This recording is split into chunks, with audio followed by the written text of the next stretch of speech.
नमस्कार दोस्तों। यह डिक्टेशन 70 शब्द प्रति मिनट की गति से बोली जा रही है और यह लीगल डिक्टेशन है। अगर आपको इस डिक्टेशन का पीडीएफ चाहिए तो हमारे वीडियो के कमेंट बॉक्स में इसका लिंक दिया है टेलीग्राम का, उससे आप पीडीएफ डाउनलोड कर सकते हैं। डिक्टेशन स्टार्ट होगी 5 सेकंड बाद। स्टार्ट। माननीय उच्च न्यायालय के समक्ष प्रस्तुत आपराधिक पुनरीक्षण याचिका पर सुनवाई प्रारंभ होते ही याचिकाकर्ता के अधिवक्ता ने निवेदन किया कि अधीनस्थ न्यायालय द्वारा पारित आदेश उपलब्ध साक्ष्यों तथा विधिक सिद्धांतों के अनुरूप नहीं है। उन्होंने कहा कि अभियोजन द्वारा प्रस्तुत परिस्थितिजन्य साक्ष्य संदेह से परे अपराध सिद्ध करने के लिए पर्याप्त नहीं है।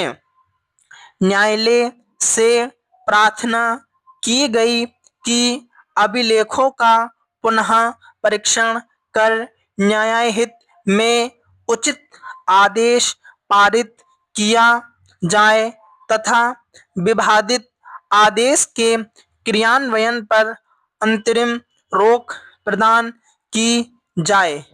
प्रतिवादी की ओर से उपस्थित अधिवक्ता ने याचिका का विरोध करते हुए कहा कि विचारण न्यायालय ने प्रत्येक दस्तावेज, गवाह के कथन तथा वैज्ञानिक साक्ष्य का विधिवत परीक्षण करने के पश्चात निर्णय पारित किया है।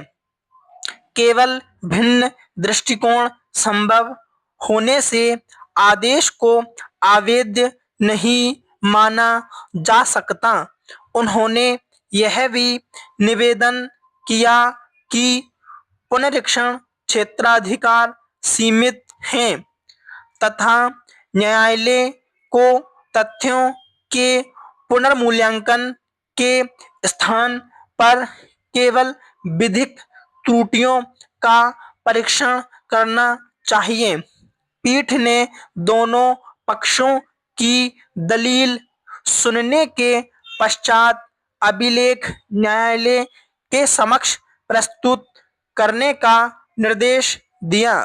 न्यायालय ने कहा कि निष्पक्ष सुनवाई प्रत्येक पक्ष का वैधानिक अधिकार है तथा न्यायिक प्रक्रिया में पारदर्शिता और प्राकृतिक न्याय के सिद्धांतों का पालन अनिवार्य है।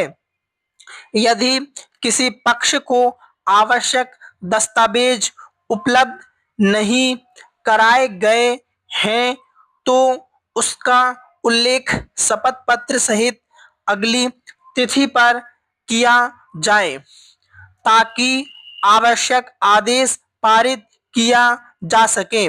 सुनवाई के दौरान न्यायालय ने यह भी स्पष्ट किया कि अनावश्यक स्थगन न्याय वितरण प्रणाली को प्रभावित करता है, इसलिए सभी पक्ष निर्धारित तिथि पर तैयार होकर उपस्थित रहे तथा जिन दस्तावेजों पर भरोसा किया जाना है उन्हें समय रहते अभिलेख पर प्रस्तुत करें। न्यायालय ने रजिस्ट्री को निर्देश दिया कि प्रकरण से संबंधित समस्त पत्रावली सुरक्षित रखी जाएं तथा किसी भी अभिलेख में बिना अनुमति संशोधन स्वीकार न किया जाए। अभियोजन अधिकारी ने निवेदन किया कि गवाहों की उपस्थिति सुनिश्चित करने के लिए समन समय पर जारी किए गए थे तथा अनुपस्थिति के कारणों का विवरण अभिलेख पर उपलब्ध है। प्रतिरक्षा पक्ष ने कहा कि कुछ महत्वपूर्ण गवाहों से प्रभावी प्रतिपरीक्षण का अवसर नहीं मिला। इसलिए न्याय हित में उन्हें पुनः बुलाया जाना आवश्यक है।